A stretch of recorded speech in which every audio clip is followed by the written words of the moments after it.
So today is going to be lecture number 13, and from today onwards until the end of the course, we'll be discussing neural networks, deep learning, and different variations of what exactly that means. Today is going to be more of a kind of a recap. We have already seen something called artificial neural networks in the context of classification. So we'll just go back to that, talk a little bit more about backpropagation, and then give an introduction into something called PyTorch, which is a library that we'll be using for all our homeworks from now on, as well as a project. When we discuss about deep learning, it's very hard to code everything from scratch. You won't be able to do what you did for, let's say, SVMs or logistic regression, where you would define your cost function, you would define your gradients, and then put it all into a single framework and make that work. Generally, what we'll be using is libraries. And for this course, at least, what we're going to look at is PyTorch. There's two big libraries out there currently. One is TensorFlow, and the other one is PyTorch. Since the project also is going to be on PyTorch, we have decided to use PyTorch as well in our homeworks. So homework number 5 onwards, it's going to be using PyTorch library. So just a couple of reminders. Homework 4, I think last week when I talked about it, I remember saying that it's going to be, the deadline was going to be on Saturday, but then one of you said that no, it's the deadline on on Canvas is on Sunday. So I went back and looked, it indeed was on Sunday, and let's just keep it that way. So the Sunday will be the deadline for homework number 4. But the same day you'll also have deadline for 8803 students, and those 4803 students who have signed up for the project. The prompting deadline is also going to be on the same day. Again, hopefully everybody has gone through SAM and just downloaded it and essentially looked through how it works. I believe the prompting portion itself should not take more than 3 to 5 hours at most across all the images that you have. So once you have that, please make sure to upload it on Canvas. I created an assignment, I believe like sometime last week, where you would be able to upload zip files as your outputs. Again, the goal is that once you give everything to us, we'll give it back to you. So you'll be working not just on your prompts, but on everyone else's prompts, and that will be the novelty that you'll be looking at. We'll go through these, I believe next week or after that, we'll just have another like a 15-minute discussion during the class itself on what essentially the novelty can be in terms of the project that you'll be doing. So another thing I wanted to mention was the exam 1 quiz 1 itself. So across last week, a number of people emailed me asking about like these partial credit and stuff like that. There's about 3 questions where I added partial credit that I was not before. The first one was if you have lost all of 24 points in your the normal equation questions, and that is because of I don't know, like a very simple kind of a mistake that you did in your coding. So please let me know and show me where that mistake that you did in coding, if you have uploaded your codes in that question number 11. It gave you an option to upload stuff. So if you have done that, please let me know. I'll add back like 1/3 points, 8 points. It was a very simple question actually. In fact, I was afraid that nobody would even use partial equations there or normal equations to get the result.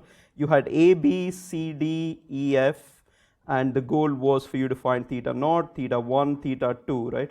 Given some y2, y1, and y0, something like this. You can simply solve this using like system of linear equations. All you're doing in this case is just adding this 1 here, right? So basically, this is nothing more than theta naught plus A theta 1 plus B theta 2 equals some y2. And this is just 3 unknown variables and 3 equations. You don't need a calculator. You didn't even need like coding, programming, anything to find these solutions. I think I had mentioned this before, like before the exam as well. You really don't need any kind of coding in this case. Just very simple way of finding it. You would be able to find your solution all by hand. So, but again, if you have lost all 24 points in this case, just let me know. And again, you need to show me your code and where you have gone wrong. Then I'll add about 8 points. So that's one thing I added in terms of partial credit. The other one was in question number 8. We had this thing where the goal was to find A by B and C by D. Now, again, I didn't want to put A by B as the solution. So for the first A by B, it would be 9 by 10. And for the C by D, it would be 4 by 30, right? But the question was asked, but again, in Canvas, when we want to do this, it's really hard to do auto grading on Canvas on things like this. So if you have like something like 0.90 is not going to be the same as 0.9, is not going to be the same as 0.900. So that's why one trick that we use is we ask you to find this and then just tell us this number. All of you have written A as 9, but many of you, C should have been, if it's 4 by 30, we asked you to find its standard, that's reduced form. So the answer would be 2 by 15, and then C would be 2 is the solution. But many of you have either written it as 4 by 30 or 2 by 15, or just written 4 for the solution. If that is the case, we have gone through and in many cases added the plus 2 points. But if you're one of those who has not gotten that 2 points, if you have written C as 4, then please email me. I'll add those 2 points. Because again, the goal is not, it's not like a gotcha question. It's just easier in terms of Canvas to get these solutions. We can upload them directly over there. I think these are the 2 partial credits that I added. Of course, the other one is that if you have anywhere written it as 1.00 as your solution and the solution said the answer is 1, again, this is because of Canvas. It doesn't know the difference between these 2 things. So email me again and I'll be able to add those points back as well. Either email or like a private post on Piazza, either of those 2 things work. So that is about the exam. Quiz 2 will be in about 2 weeks. So quiz 2 will be, so quiz 1, I really did not have too many topics to choose from in terms of trying to test, right? It was only until 7, and many of the things that we discussed until lecture 7 is something that you have seen till now. For instance, linear regression went into many of the concepts that logistic regression went into. And currently, what we'll discuss in neural networks, many of those things in backpropagation are what was discussed before. So exam 2 is going to be harder in terms of the concepts that we are going to test, even the time as well. Exam 1, in fact, I do believe that you should be able to have completed exam 1 within 30-45 minutes, and the rest was if you really wanted to upload something, then that was for you. But exam 2, the number of questions will be more, and the amount of time that you would have to spend on these questions is going to be significantly more as well. I think if you see on the course content page, I believe it's on March 14th or something like that, just the week before spring break. That is when quiz 2 is going to be. So 2 weeks from now is going to be quiz number 2. All right, so that is about the logistics. Again, today we will start with the idea of neural networks. As I mentioned, it is going to be more of an introductory class where we look at the stuff that we have already seen. So it's more of a review, at least in the initial stages. After that, we'll very briefly discuss about PyTorch. And from Wednesday, we'll discuss about convolutional neural networks. After that, some kind of training on autoencoders. And then finally, sequence modeling. I believe that is our course content before quiz number 2. Of course, you won't have all of those for quiz number 2. I think maybe CNNs and training CNNs will be the last portion, but haven't made the questions yet for the exam. I'll let you know sometime next week what the portions for that are going to be. All right, so when we finished classifiers back in lecture number 6 and 7, we had discussed about 5 classifiers: logistic regression, k-nearest neighbors, decision tree, actually not decision trees, but support vector machines, naive Bayes, and artificial neural networks. We had discussed ANNs, these neural networks, as just another module within classification, that all they're doing is just giving you a certain number as the output, given some kind of an input. But this was a very oversimplification of the entire process. So neural networks are very generalized kind of modules. I could create logistic regression, k-nearest neighbor, support vector machine, naive Bayes, everything out of neural networks. That is, the same outputs that I get from each of these other modules, I'll be able to do the same thing via neural networks as well. In a way, that is because neural networks are a very brute force kind of an approach. Given some input vectors, some input features, I'm just training it to give me whatever I want. I'm not doing any kind of a feature selection process. I'm not using any kind of a kernel that I would use in SVMs. Rather, I'm directly taking my input vectors and training some parameters, a very large number of parameters, let's be clear on that, in order to give some outputs. Right? So it's a more of a brute force approach towards solving a task compared to a more something like SVMs, where we define properties of our classifiers. We want our classifiers to have a certain amount of margin. We call that as the best classifier, right? So we don't have all those things in neural networks. We just want to find the best possible output possible. So many of these things you have seen before. I'll just go very quickly through the review process without actually talking too much of it. The basic building block of neural networks is this thing called a neuron. And what a neuron does is very simple. It takes all the input features and just does a summation algorithm on top of it and adds this kind of a non-linearity. And we're going to call that an activation function. Again, in logistic regression, this was a sigmoid function. And just for ease, and we'll always be using sigmoid function in terms of what we'll be calling our activation, but it need not be. In fact, last time we saw that there is other things, right? Like tanh function, for instance, or ReLU, or leaky ReLU. There are quite a few other activations functions that you can use. In fact, in modern day neural networks, most common activation is the ReLU and not the sigmoid function. Because it's much simpler in terms of trying to understand and analyze the results, especially when you have very large-scale neural networks with billions of parameters.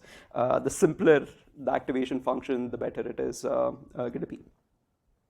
So the difference between neural networks and everything that we saw previously was the idea that hidden layers are that you have access to something called hidden layers. And neurons are stacked one on top of the other, and these layers are also stacked one on top of the other. And these are the two things that differs something like SVM and logistic regression against something like neural networks.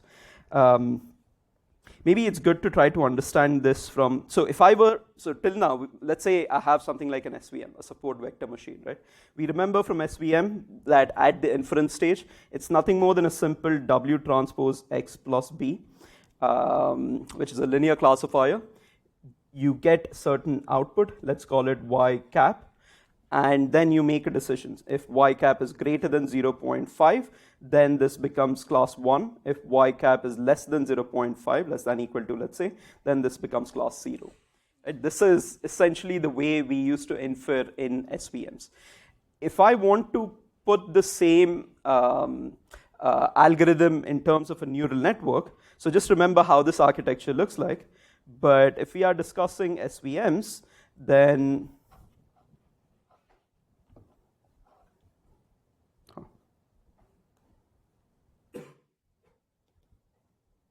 if we are discussing SVMs, then let's say I have a three-dimensional input. X is x1, x2, x3. So given this input, the way I would write this in terms of neural network is this is W1, W2, W3.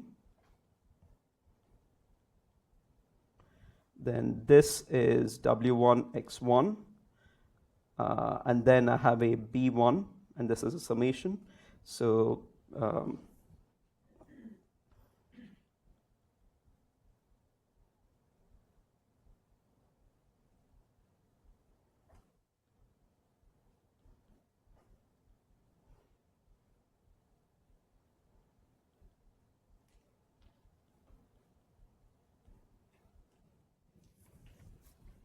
So everything that I get out of this is a single number, and this would be something like an architecture for this. Let me delete this one line here so that it doesn't. This is B2, this is B3. So essentially, this is what we are doing when we discuss about SVMs, where the goal is to just get a single number, and this single number is nothing more than a single element x1 is being multiplied with its corresponding weight, which is W1. X2 is being multiplied with W2, its corresponding weight. Same thing with X3. The bias is not that important. Again, it's we sometimes even remove that and consider this to be 1, right? So essentially, when you have W4 here, that would be the bias, because it's just B4 at this stage. So it's multiplied by B4, and then we are adding B4 back. So bias is not that important, but you can think of it as this kind of a selectively connected architecture would be an SVM. If I'm the same thing for a neural network, would be something like this, where each element, each x1, let's say, is connected to every single neuron that exists within the layer. So in this particular hidden layer, I have about 4 neurons. Each of these neurons is connected to the 3 inputs. And this is the major difference compared to SVM, where I don't have like a neuron that belongs to a certain feature. I don't have a neuron that belongs to a certain input, let's say x1. Everything is very densely connected. Or in other words, the way we call this is everything is fully connected.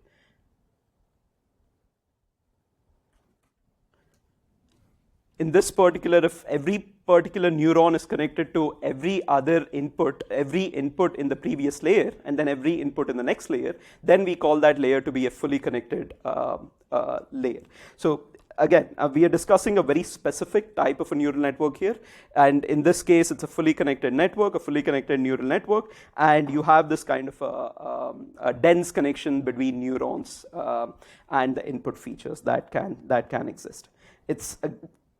It's always good to try to kind of analyze and understand something new based on something that you've already learned. So an SVM is every single feature is getting its own importance weight, while something like neural network does not do that. Every connection, there's all connections between every possible feature and the neuron within this architecture.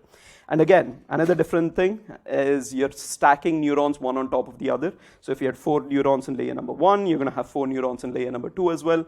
The last layer, output layer, is going to be the number of classes. So if the goal is a binary classifier, so it's a 1 or a 0, then you'll just have 2 outputs at the very end, which is either going to be a 1 or a 0. So some common activation functions, sigmoid, tanh, ReLU, leaky ReLU, max out, and soft plus. There can be any number of these kind of activation functions. The only important part here, yes, question?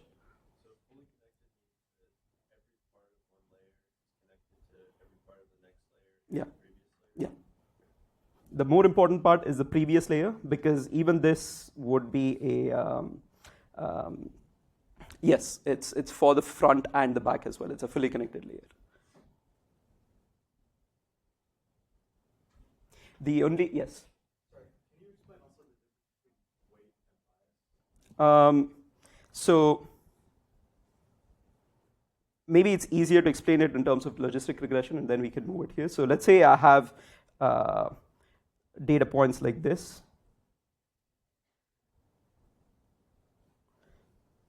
I have some kind of a data point like this, and my goal is to classify this, right? I don't have a y-axis currently.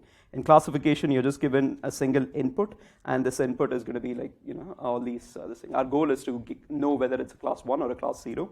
What we would do in logistic regression is we convert this into a 2-dimensional graph. So that means that we're going to add this y and a logistic regression. We multiply x with this w. So that means this will remain here, this 3 will go here. So what this implies is now I'll create a decision which is y equals 0.5. Can you see green? And yes, you can see green. So I create this decision saying y equals 0.5, anything that is greater than 0.5. So all these 4 things have close to 1, right? I'm going to say that this is class 1. All these 4 here are close to 0, so I'm going to say it is class 0. Weight is essentially showing you this, how you're multiplying this element, this feature, how you're multiplying that, or the multiplicand of this feature in this algorithm is the weight. Bias is essentially this part. Your normal sigmoid function is something like this. You now have to move it to a certain this region. Let's call this a 0.7. So your bias is now 0.7. This midpoint has now come to this one. So bias is essentially a way for my algorithm to move its entire mathematical process to make this point now the 0 point. So instead of 0 being here, you now have 0 at this particular point, which is decided by the data itself. So that essentially is what the weight and bias is. Weight is some kind of an importance score, while bias is the amount of shift that can happen.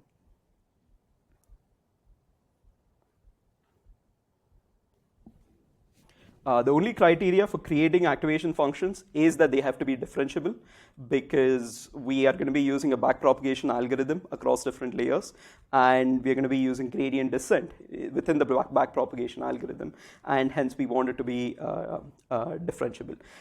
We want to be continuous and differentiable. This actually tells you that max ReLU function is not differentiable, because before this point there is a certain region, and after this it's something else, right? And that's why leaky ReLU is a much better approximation of using something like ReLU. Again, many of these things we had mentioned before regarding what an MLP is and the problem with XOR and having hidden layer representations. So I'm going to skip most of the first part of the slide and move on to the backpropagation part. Again, many things in backpropagation we had seen earlier as well, but I think it makes sense to just talk a little bit more about it. So just a few notations when we are discussing about neural networks. That is about W. When we talk about W, which is our weight vector, in SVMs and logistic regression, it's a vector. Given a vector of X, we have an vector of W transpose X. Again, because at every stage, let's say my input was X1, X2, X3, your weight vector itself is like how much I need to scale my X1. So this is like W1, W2, W3. How much I need to scale my W1, my X1, how much I scale X2, how much I scale X3. Let's say X3 is the most important feature, in which case my W3 would be something like 10, this would be 0.1, 0.1, right? It's something that you would have learned, and this is how your weight vector is going to be. The difference in neural networks, as we saw here in this particular case, is that it's not just a single element, rather now it's a matrix as well. So in fact, this in neural networks, you're going to replace just this one vector with a matrix. So it's going to be W11, W12, W13, and so on. So it's going to be a matrix, and the way we are going to define that matrix is here. So let's say I have neuron 1 in layer number 1. That is going to be shown as W1 of 1. The superscript is going to be the layer. So whenever I have layer 1, from now on, when we talk about W1 of 1, the superscript is always going to be about the layer. The bottom one here is about the neuron that we are discussing. So we are talking about neuron number 1, hence it is 1. So W1 of 1, the second one here in the subscript, the first one is the feature, which neuron itself. The second one is the feature that we are referring to. So the first element is going to be 1, next element is going to be 2, and this is until P, which is our total number of features. Because let's see here that it's X1, X2, X3. If I had X4, my total number of features were 4, then I would have needed another one here, right? So it would be W1 of 4. So that is essentially what we are discussing. The number of features is going to be defined by this capital P, and then every element within it is W11, 12, 13, 14, and so on, is going to be the weight vectors, the importance of that feature for a particular data point.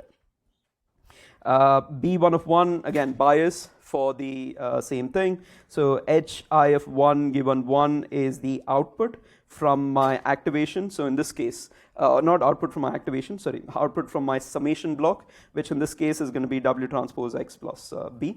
Again, Xi in this case, I we are referring to the data point itself. So let's say I have 10,000 data points. That means that X can go from 1 to X 10,000. That is essentially what Xi is giving us.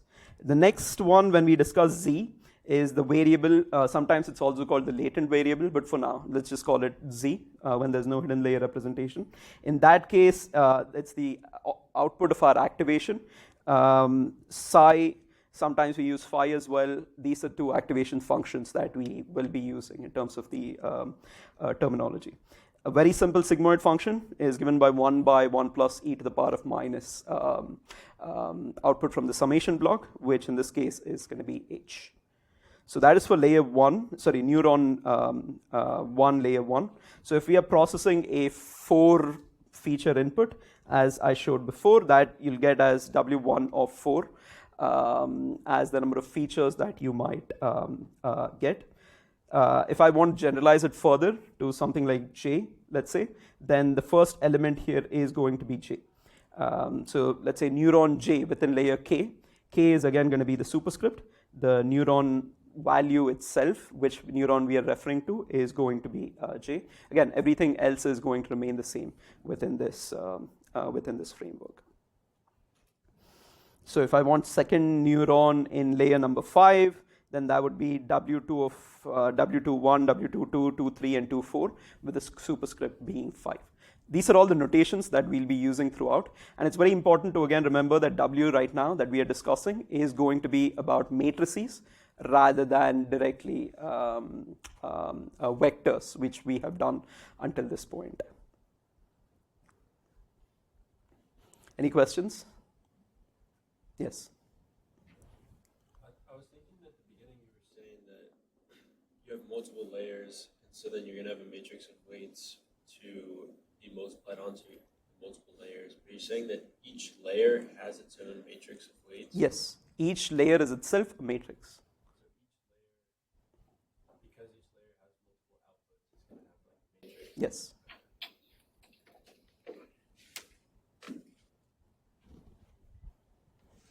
So the question is each layer a matrix by itself? And the answer is yes, which again is very important and leads us to the next slide, which is when we discuss, so how did we do logistic regression, right? We discussed this idea that there is some kind of a loss function called binary cross entropy that we would use in order to, within the gradient descent framework, in order to update our weights. And the loss function, it varied. In logistic regression, it was a binary cross entropy. When we were doing linear regression, we were using a mean square error, an MSE function. We'll be using MSE function, and loss function is something that you can define. In fact, when we discuss about within PyTorch, there are many loss functions that are already defined, which you wouldn't have to define every single time. You don't have to code this in. The library already, you'll have access to it. But the difference again is that now we are discussing the matrix loss via matrix rather than directly on vectors. So we'll be discussing a norm called Frobenius norm. In terms of coding, it's exactly the same you have done. You're just taking the square distance between every element within a matrix. But in terms of the mathematical notation of what Frobenius norm means, it's different. So in a vector, a norm makes a lot of sense. There's a vector has two things. One, there's a scalar element, and then there is a direction that is associated with it. And by doing this kind of an L2 norm and a unit vector, you can get access to what that vector is going to be. You're basically decomposing it. So the norms mean something in a vector, which is a physical quantity. So then the question becomes, okay, what does a norm mean in a matrix? And it's not very clear, and there's not just one definition of it. And that's why we are very much specifying this to be a Frobenius norm. So the 2 norm of a matrix does not always mean just taking the square root difference, right? So we have already seen last week that a matrix essentially, at least when we discussed covariance matrix, something like 1, 0, 0, 1 would give you this kind of geometrical figure. Something like 2, 7, 3, 2 would give something like this, maybe. So the shape of a particular matrix is shape of a particular matrix. This is how a 2-dimensional matrix would look like. Now, in terms of norms, what we'll be interested in, there are different kinds of norms. Let's say this a norm is something that characterizes a particular matrix, right? So maybe this singular value here across this dimension is one norm. In fact, this is one of the norms. I forget the name of this, but it's induced norm. Yes, this is induced norm. And then there is another, the minimum norm that can exist, the minimum singular value. This is another norm that can exist. Frobenius norm is essentially the this kind, where we are discussing the hypotenuse of the two norms, of the induced norm and the infinity norm that we can obtain from a matrix. Again, the mathematics of this is not as much required, but just know that when we are talking about MSE loss function, when in terms of matrices, we are talking about Frobenius norm in this case. And this is different from your MATLAB norm, by the way. So if you're using MATLAB, if you ever use MATLAB and do norm of matrix comma 2, it is going to be different from the norm that you essentially want within your PyTorch, that you'll use within your PyTorch framework. At least I think that was the case before. I don't know if MATLAB has come out with any changes from then on. But just remember while doing that, MATLAB, PyTorch may mean different things in terms of what a norm might mean. But yeah, we'll be, in terms of mathematics, we'll just be talking about a Frobenius norm from now on. Everything else is still the same. Everything else that we studied during regression is still exactly the same. We want a function, we want a convex function as our loss. And given this convex function, we want to have the minimum possible dl by d theta. We want that to be 0. The minimum loss is achieved when dl by d theta is 0. And there's two ways to get it again. One is normal equations and the other one is gradient descent. And normal equations, again, is not very practical to do this. As soon as you start having a larger number of features, you cannot have that x transpose x inverse, because the inverse is going to be very, very, very computationally intensive, and that's why we'll be using gradient descent. Another thing, of course, is the bottom graph over here, which is usually the data that you have is not going to be convex. It's all well and good when we say that if my data is convex, I can have this very nice optimization. And we even talked about a few other optimization techniques, right? Like Newton's method, that instead of approximating a line, a tangent, it approximated a curve, a two-dimensional curve at every single point to give you a better approximation, a better result. But in most cases in real data, when we are discussing, let's say, millions of data points against a given y, your outputs are the relationship between the dependent and independent variables is very, very rarely convex. What you see is going to be something like here on the bottom. You'll have a lot of saddle points, you'll have local minima, and it becomes problematic in terms of actually doing the training part. So yeah, this again is the same thing as we discussed in linear regression in terms of normal equations. The difference, of course, this time is since it's a Frobenius norm, it's a trace. Trace is essentially sum of squares of the diagonal elements. Again, the mathematics of this is not required, but essentially know that in the derivation process, there's a little bit of difference than what we did in the linear regression part. So in gradient descent, again, is very similar to what we did. If we are discussing for a single neuron, it's already something that we saw in both linear regression and logistic regression. Every slide exists that we had before now works for neural networks as well, but only for a single case where we have a single neuron. For the other cases, we have to use this kind of a Frobenius norm and do a matrix-wise backpropagation. But in terms of the coding part, it'll still be the same, exactly the same. It's just the way we describe it mathematically is going to be different. Same thing as before in terms of the problems with gradient descent, which is that the computationally it can be very expensive. So gradient descent, what we call a batch gradient descent may not always be the best possible scenario. So we want to use variants of gradient descent, which is going to be mini batch gradient descent and stochastic gradient descent. Again, very similar to what we saw during regression. Batch gradient descent or normal gradient descent is we take across all data points. We construct a loss function across all data points and backpropagate it, while stochastic gradient descent is done on a data level. So we take a single data point, pass it through, calculate the loss function for that data point only, pass it back, and then we do it for the other data point, and then we do it for the other data point. So across capital N, which is the total number of data we have, we backpropagate n different times, and that will be one epoch. And more number of epochs imply that we have gone through all our data point within the framework. So that is stochastic gradient descent, and mini batch gradient descent is just a combination of the two, where instead of taking the entire data set and calculating the loss, which we do in batch gradient descent, or taking a single data point and calculating the loss, which can be very, very noisy, we take a fixed set, a smaller number. Let's say if we have 1 million total data points, we'll use something like 1,000 data points in terms of our batches. Again, that batch is usually also decided by the hardware constraints that you have. For instance, if you have like a 12 GB RAM and you're looking at image data sets, you won't be able to take more than 256 images in your batch essentially. But yeah, it's not so mini batch. The amount of data points is not just determined by the algorithm, how you're trying to solve it, but also your constraints in terms of hardware, how much data you can actually store in your RAM, along with the network, along with all these parameters to backpropagate. We've seen these slides before as well, so I'll quickly skip through them. In terms of coding, again, there's no difference at all. It'll be the exact same thing that you had done before.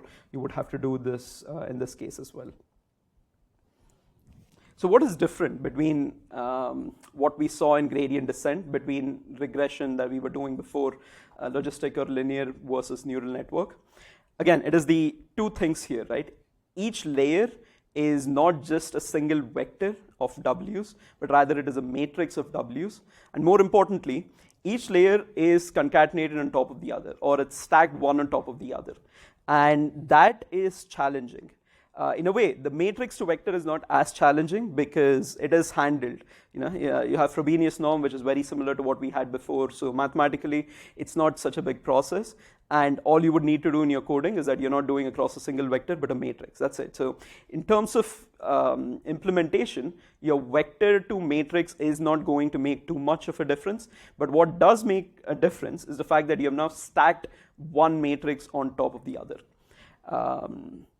Let's say you have 20 different layers that are stacked one on top of the other. You have an input and you have a single output, which is y. And in this case, you have y1 to y, how much is this? YL, which is the number of classes. But we know that we need a loss function in order to train a matrix, right? So wx plus b, which is for single layer. We need some kind of an error function here because this minus of our y, Frobenius norm, is our loss function for a particular layer, right? So this y only exists for the last layer. There is no y that exists in the middle. And this is if we have access to this, now we can use gradient descent in order to solve for a single layer, right? So before we used to talk about gradient descent for a vector, but again, the same thing can be done for a matrix as well. That is not an issue. But gradient descent helps us with one layer. But if we have stacked 20 layers on top of each other, this is where the challenge or the problem is. And essentially, the way we overcome that challenge is by something called backpropagation. I think when we first discussed this, the words I was using was it's a very greedy way of trying to train your algorithm. And that exists till now as well. That is true. Backpropagation is a very greedy methodology in order to train your neural network. What that greedy method tells you is that given this kind of a y output at the very end, forget that I have 19 layers before the final layer. Just try to make the best case scenario, try to use everything, all the error that you have in the last layer only, and update those weights. Just the final 20th layer is going to be updated via gradient descent using backpropagation. I want to be very clear in the wordings that I'm using. When I say it's going to be updated, I don't mean across different iterations. So one iteration of gradient descent is going to happen on the last layer, which is the 20th layer, without it knowing that there are 19 different layers behind it. It doesn't matter. All the error is being used up in that iteration for that layer itself. Now, given that error has been taken into account in the 20th layer. Now you can go back to the 19th layer and just say that the error that you have in that particular layer is going to be used in the 19th layer. I'll talk about where that error comes from for the 19th layer, but essentially, the 19th layer does not know about the existence of the 20th layer, nor does it know about the existence of the 17th or the previous 18th or the previous layers. All the error that it has access to, it will use in order to update its parameters, its weights and biases. Any learnable parameter is going to use the error in order to construct your parameters, and that is the cleverness of backpropagation. The algorithm of neural networks is very brute force approach, but the way we train it is extremely clever. The idea of backpropagation itself, I think the first paper was back in the 1980s. The idea of backpropagation itself is clever because it considers each layer as its own entity, and it does not matter how many layers are stacked one on top of the other. It's just that each layer will use all of the error that exists and creates this kind of a clever approach to updating all the weights, all the biases, and all the matrices within the network. So again, we had discussed this before as well. We have some kind of input signal, error signal that backpropagates. The way our terminologies will be using is something called forward propagation. Whenever we have access to an input, we pass it forward, and the process itself is called forward propagation. The idea that we have access to these errors and we backpropagate is called as backpropagation. The process is called backpropagation across the different layers. We had talked about the backpropagation process itself. I guess this is a good place where I can just stop a little bit and talk about the backpropagation process. So error is some kind of a loss function that we're going to be using. So sometimes I use the words loss function, and other times we use the word like cost function. In many cases, these are not the same thing. So I have to be very careful when I'm talking about this. So cost function is usually a loss function plus something like a regularization. This is generally how the terminologies are, but when it comes to neural networks, it kind of all coalesces together, and that's why I sometimes say loss, I sometimes say cost function. But if I want to be like very precise, then a cost function is loss function plus something, and that something can be, until this point we have seen regularization, so I've put regularization here. This loss function is a function of f of your ground truth y and some prediction y cap. So whenever we say MSE loss function, right? So it's just a norm of y minus y cap, which essentially is our loss function. But whenever I add a regularization to this loss function and backpropagate and learn my parameters, that is what we would call a cost function. Again, in a lot of literature, this is kind of people do use this interchangeably, but if you want to be very precise, this is essentially the way we define the difference between a cost function and a loss function. So in this case, I'm not using any regularization, but I should. In any training, it's very important that you use regularization. But let's say my error is a simple mean square error that we had used from before. All I'm going to be using is chain rule. So when I talked about the greedy layer-wise approach, right? You have access to the last layer outputs. The way you get outputs in your 19th and 18th layer is by using something called a chain rule, where when you're multiplying two things together, two matrices in this particular case, your error backpropagates using the chain rule formula. There is a certain amount of error that is implied for the activation function itself, which in this case is going to be sigmoid function. I think we are using sigma here, or so it's basically anything that we have this y into 1 minus y is the sigmoid function. So if I go back here, then it's sigma x into 1 minus sigma x, right? So this is the differential. So sigma dash of x is sigma x into 1 minus sigma x. That is what we are discussing in this particular case. So dou h by dou g, which we are just calling our 20th and 19th layers, we're calling h and g here, is this thing here. So h1 minus h is essentially just your differential of your sigmoid function that is shown here, h into 1 minus h, within this chain rule framework. It's a very simple way. We know chain rule is something that exists within differentiation. We're just utilizing that in this framework where we are differentiating the error going backwards and using chain rule in order to say that a certain amount of error is for the v here, while the other amount is for the sigmoid function. And that sigmoid function part is now again backpropagated. You can again use a chain rule on the edge here in order to get the previous layer and so on. Again, the terminologies, it might look very big, but at the end of the day, it's just single numbers that are being backpropagated. So it's the same errors. You can still think of them as, this will be E20, and some portion here is going to be E19 and E18. All of them will just boil down to a single number, which are going to be backpropagated across different layers. The next slide also was something that we had discussed before in terms of just a summary of the backpropagation. Two things that we did not discuss before last time was the idea of softmax. So when we have this kind of so let's start thinking of a neural network as, let's say if I have 20 different layers, the way a neural network works is the first 19 layers, so let's say this is a neural network.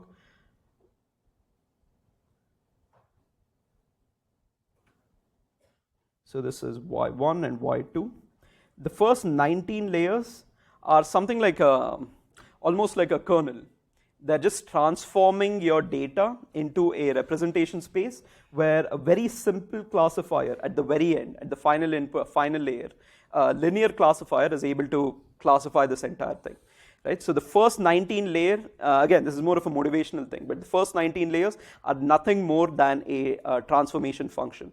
And the final layer is something like a very simple W transpose phi plus B equals something. If that is greater than 0.5, less than 0.5, let's say, it's going to be class 1 and class 0. So this is how we are going to define our neural network, right? So the output that you get is going to be a number that is between 0 and 1, let's say, if we have used a sigmoid function at the very end. But sometimes what we want from a neural network is a probability. These numbers can be disjoint, this y1 and y2. Depending on the kind of loss function that I'm using, they can be disjoint. If I want to create a confidence or a probability out of it, then one method that I have to do it is basically a softmax function. It's given by this equation over here, which is just an exponent of Si. Maybe I should use here, instead of W transpose 5, I can just say W transpose S. So given your outputs that I'm going to call logits from now on, your outputs W transpose S plus B, I'm just going to take an exponent of that, which is E of Si, divided by all the exponents of the sum of all other exponents. So if I have like Y1 to YL, this is going to be E of S, if the confidence of that it belongs to class 1 is going to be E of S1 divided by E of S2 plus E of S1 plus E of S2 plus E of S3 until plus E of SL. So this is a way of just creating a confidence out of some numbers that you get from your neural networks. These numbers we'll call as logits, and we'll be adding this kind of a softmax function on top of it in order to get our confidence. Softmax is nothing more than just a way in order to obtain some kind of discrete probabilities based on the outputs. You can put this on anything, by the way. You can put this on SVM, you can put this on any other classifier, regression, it doesn't matter. But it's especially used in neural networks because it's a very simple methodology of getting confidence. In fact, there are many papers which say that it's not a very good measure of confidence, but it's the simplest measure of confidence, and that is essentially, in many cases, that can be very important. Did I miss anything here? So it gives a discrete probability distribution that is given by this element here. Yeah, so this is essentially what we call the softmax activation function. The next idea is categorical labels. So we always discuss y in regression as a continuous variable. in classification, and specifically for neural network classification, Y is a set of categorical labels. That is, we have Y, it could be either 1, all zeros, 0, 1, all zeros, 0, 0, 0, and then 1 at the very end. So if I know that my class is Y0, then this is what my output is going to be for class 0. If I know that my class is 1, then the second row is going to be Y2. Then here, third row is going to be like YC minus 1, or in fact, it's YC, essentially. Whenever you have your final output or class, it is going to be YC minus 1, because we would have started with Y0. Even though colloquially, we never say that class belongs to 0, it belongs to class 1 to 10, let's say. But usually, we would refer to it as Y going from 0 to 9. But we have these categorical labels. We don't just input 1, 2, 3 as our classes. Rather, we input them as categorical labels of 1, 0, 0. Ones will exist at the class that it is going to belong to. Again, the reason is that most of the libraries, like PyTorch, are defined in this way, where they accept categorical labels as the outputs rather than single classes. There are functions, of course, that take just the classes themselves, but it's good to know what is the definition of a categorical label and how your libraries use them. Next slide. Okay, I'll just discuss what the slide is talking about, which is the idea of cross entropy with a softmax function. So cross entropy is the loss function that we saw in logistic regression. We derived it using something called negative log likelihood. The way we also saw this in the linear regression example as well. This boils down to MSE loss function, but in a more probabilistic way. The way cross entropy loss is defined was sigma. I think I have it later down the line, but log of 1 minus y plus, I think 1 minus y log y. Don't hold me to this. We'll have in the later down the line, we'll see this exact thing. We called it binary cross entropy for two classes. It was binary cross entropy. So given this kind of a loss function, we get some output, right? Y. Now, our goal is to get some kind of a confidence measure out of it.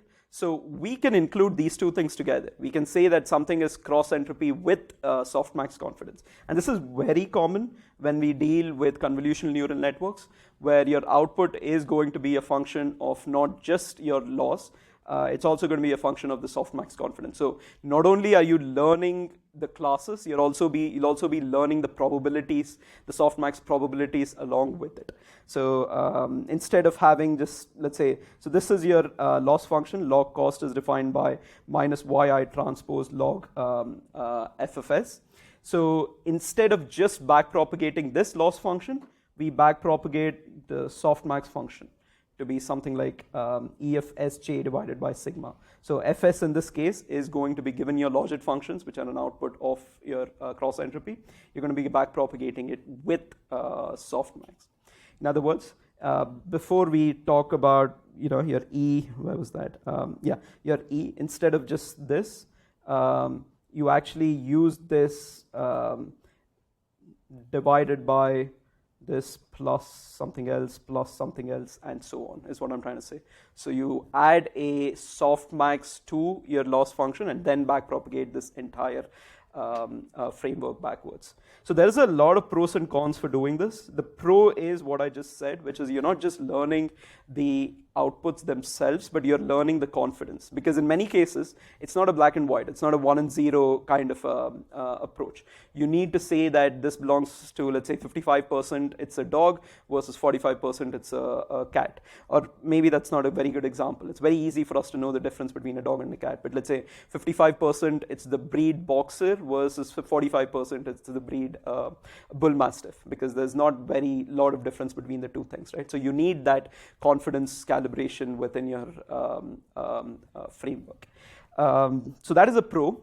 But the con is that, firstly, softmax is not a very good confidence measure.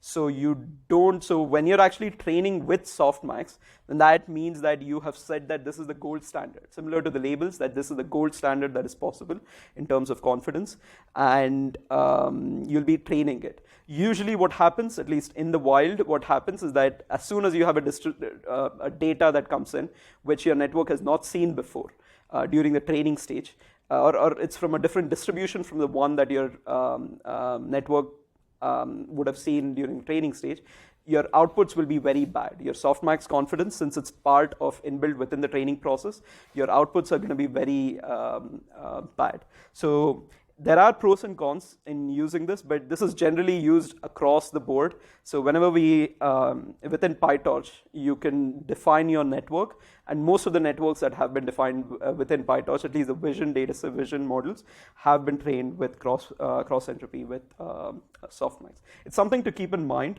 later down the line, but currently the slide is just a basic framework for creating a loss function with softmax confidence as well embedded within that framework. Next couple of slides we had seen before. Essentially, your raw outputs. This is what we will call some kind of logits. If you take some exponentiation and then normalize it, we get our softmax confidence. So 3.2, 5.1, minus 1.7 might mean nothing, but then as soon as we take softmax, you can think of this as 13% probability, 87% probability, and 0% probability. This is why softmax can be good, because 3.2, 5.1, minus 1.7, again, since it can go from minus infinity to infinity, or depending on the function that you have taken, it may not mean much, but softmax gives you these probabilities. So now you can say that 87% probability, I'm going to predict class number 2. Again, during training, we use these kind of one-hot ground truth categorical labels, and we create our loss function to obtain error and backpropagate the entire framework backwards. This, again, is assuming that you have loss function plus your softmax, and you're using that in order to create whatever error that you're backpropagating. The next few slides are the same thing in terms of trying to define backpropagation, but within a, yes? Ground truth label. This one? So is it saying that we predicted class 2 at 87%, but then in reality it's actually class 2? Yes, that's exactly what this is saying, yes.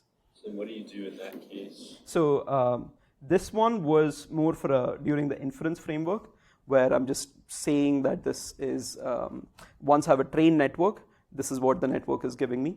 But for this one, we are discussing more from a training perspective, where now that I know that my network is showing 87% accuracy with class 2, but I know I have a ground truth or a gold standard label that tells me it belongs to class number 1.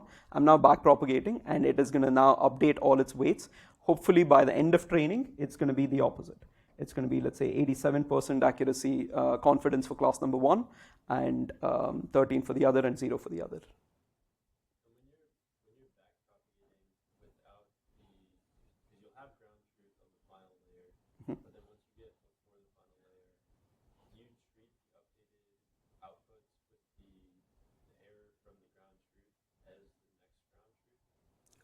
Can you repeat that? Sorry. What do you use for ground truth on the layers that aren't the last layer? So I'll be using chain rule in order to do that. So let me go back to this. So chain rule essentially states that if you have two things that are multiplying together, in this case an activation function, which is given by your this, and multiplying it with something else, in this case a Vij, which is the inputs, right? So an equal amount of, not an equal amount, but a proportionate amount of error is coming from both of them. That is essentially what your chain rule gives me access to. So based on chain rule, I'm going to use that proportionate amount of error in order to update my current weights, and I'm going to use the other error, the h into 1 minus h, as the error for the previous layer. And I can then decompose this h into 1 minus h again. So, h is, let's say in this case, it is for h19 into 1 minus h19. So this is for the 19th layer. I can now decompose this into H18, 1 minus H18, multiplied by V, let's say 18. This would have been 19, V19. I can now decompose it into V18. So whatever error was there for V19 will be used for the last layer. And whatever error is there for the V18 will be used for the previous layer, and so on. So it's just a way, it's just a differential is giving me the decomposition of my errors.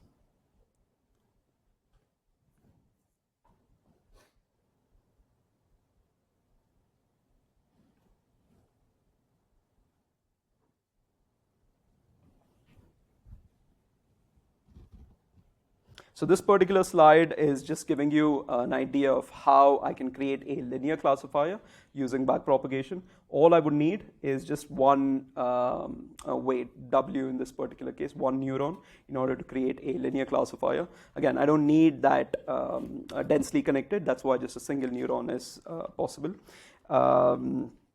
And the exact backpropagation for just one MLP, which is one layer, is given in the next few slides. It's just the same thing that we had discussed before. It's given in a more step fashion. Like in this case, I just put in like, yi divided by 1 minus yi cap and to yi cap. You can remove that and you won't have anything here. So it's more of a step-by-step process in these slides. It's the exact same thing that we discussed, but it's more of a step-by-step process in these two slides that you can go through later. In these 3 slides, actually. So in terms of image classification, we had seen this image classification, the idea before. The goal is, given this kind of a 32 cross 32 RGB image, we want to use a neural network in order to do the classification process. So my weight in this case is going to be, so let's say that the goal is to classify this image into 2 categories, either a cat or a dog. That means the outputs are going to be 2 cross 1. So dog for the first one, and cat for the first one, and dog for the second one. In that case, let's say if this was a 32 cross 32 image, that's how we usually see it, but it's an RGB image. So in fact, it's 32 cross 32 cross 3 for the different channels that can exist. The way we usually do this is by taking this image, stretching it into a single column vector, which is going to be x here. And that x is going to be xi belongs to our 32 cross 3 multiplied by 1, which is the number of columns, number of rows, in fact, is 32 multiplied by 32 multiplied by 3. Now, our weight vector is going to be 2 cross 32 multiplied by 32 multiplied by 3. In this case, since we want 2 different outputs, right? So it's a very simple single layer classifier. That's why we're just using a 2. But if it was hidden layer, let's say we had 5 neurons in our hidden layer, this would have been 5. But that not being the case, since it's a single layer, we're just using a 2 cross 32 cross 33. So in this case, we have W transpose X plus B, and we'll get our output. Very simple, fully connected case that is nothing more than a simple multi-layer perceptron rather than a very difficult neural network. We saw this slide as well before, and again, if we are doing an MLP in this case instead of single layer, this is the matrix. So we talked about this quite a bit, right? The difference between something like logistic regression, SVM, and neural networks. Every single layer here is a matrix. So W1, Z1, W2, W3 are all essentially matrices, and the output of that is going to be this kind of softmax classifier. Of course, now we're not talking about the dog cat case, we're talking about this kind of a 10 output case, which is true for something like MNIST dataset, which has 10 classes, and Cypher 10 dataset, which has 10 different classes. So again, everything is a matrix in this case rather than a vector, which is a very important differentiation. Same thing with your Y cap as well. So you'll have to see in terms of what kind of an output you have. Now, hopefully, this thing makes more sense in terms of the one hot encoding. This, if we were doing training, this would be something like 1, 0, 0, 0, 0. The second one, let's say this belonged to class 1. This belonged to class 3. This will be 0, 0, 1, all zeros. so on.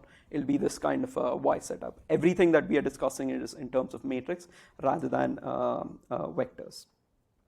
Homework number 5, I do believe you'll be doing something like this. So homework number 5 will be about backpropagation and this kind of a thing. Similar to homework number 4, we'll have more of a toy example kind of a thing. So in homework number 4, you're probably seeing that question 1 and 2 are more toy examples where you should be able to get these kind of very simple analysis in terms of what k-means and GMMs are, and then apply it on more difficult data. Similar thing in backpropagation as well. You'll have very simple toy cases where you'll construct these neural networks in PyTorch, and then you'll be able to use backpropagation in order to find your solutions. So the last topic for today is PyTorch. There are a lot of very good tutorials regarding PyTorch itself. So when we in homework 5, we do give access to those handouts essentially. We'll show that, okay, this is, in order to understand this aspect about PyTorch, it's a good idea. This is a very good tutorial. This other thing is a very good tutorial, because just learning about PyTorch itself can be like a completely different course. The amount of stuff that exists within each library is very, very large. The most important part about PyTorch is that it has this thing called automatic differentiation. So in other words, you don't need to create gradients yourself. Of course, if you have a complicated function, you need to create gradients in order to give it, but all the simple functions and all the loss functions that we have seen until this point are all inbuilt within PyTorch. That means that if you just define something called f.mse, you'll be able to get their gradients as well. f.binary cross entropy, you'll be able to get their gradients as well. So you don't have to explicitly go in and do your differentiation framework and training procedure in order to get the results. So in today's lecture, I do have a couple of slides in terms of how you would implement something like this. The most important part in PyTorch is this idea of automatic differentiation, or it's called autograd. They construct something called vector Jacobian matrices in order to find your outputs. We have seen what both of these mean separately. We know that Jacobian is just a number of differentials that are put together inside a single matrix across a different weight parameters that can exist. A vector Jacobian, in a sense, is how much you're stretching the Jacobian of that matrix in order to get your, based on a particular loss function. The vector comes from the loss function in this case, but again, the math portion of it is not as important within the context. Just know that it's able to perform this idea of automatic differentiation. What that means essentially is that if you import something like Torch, by the way, if you've started on your project, then you would have done all these things, so it should be straightforward. So if you have defined some kind of an x1, x2, and then you're defining some kind of a loss function, if you just get, print x1.grad, you should be able to find your gradients. So if you manually compute your gradients versus use PyTorch autograd, you will get your gradients out of it. The next few slides are just showing that if you use a NumPy framework and you're defining everything yourself in terms of what the gradients need to be versus just calling the function within PyTorch, you'll be able to perform this kind of gradient output. It doesn't matter what kind of loss function you're using. In this case, it's an MSE loss function. Of course, this is very important. You would have done loss is equal to f.mse, so you would have defined what your loss is, and then done a backpropagation, which in this case you'll call by this function called loss.backward. When you use these two things together, then the gradients will be stored within the parameters, which in this case is W tensor and B tensor. So everything is automatic within the library. Of course, I'm discussing about PyTorch right now, but there's another thing called TensorFlow, and you'll be able to do the same thing there as well. We'll just stick with PyTorch for our homework and projects. So the next slide is about, different one. So we had f.mse before, but we can do the same thing with other loss functions as well. So in this case, binary cross entropy, you'll still be able to get the gradients. All these will be covered within the homework, but the most important case in PyTorch is this idea of modules. In other words, what we discussed about fully connected layers, they all exist within PyTorch. All you would need to do is call those modules. If I just do nn.modules.fully connected, I'll get that a fully connected layer. I just have to specify the number of neurons that needs to exist within that layers, and I'll be able to add it within my neural network.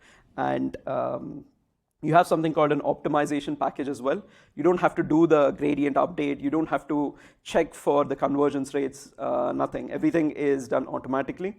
And you'll have access to optimizers as well, different optimizers. We've only looked at 3 things till now, which is the gradient descent, the batch gradient descent, mini batch gradient descent, and the stochastic gradient descent. But there are a lot of optimization techniques out there. Adam is extremely common. So we can use all of these other optimization packages also exist within PyTorch. So in this particular slide, we are just discussing how you will define a neural network. Some of these may not make sense yet. So when we come to CNNs, we'll see these kind of slides again. But essentially, we can define something called a forward propagation process, where given an x, we just pass it through a single neuron. X equals self.single neuron of x, so the output that you have here is x. The same thing can now go as an input to a nonlinearity and return x. Right? So this is essentially how you would code in PyTorch, like a forward module.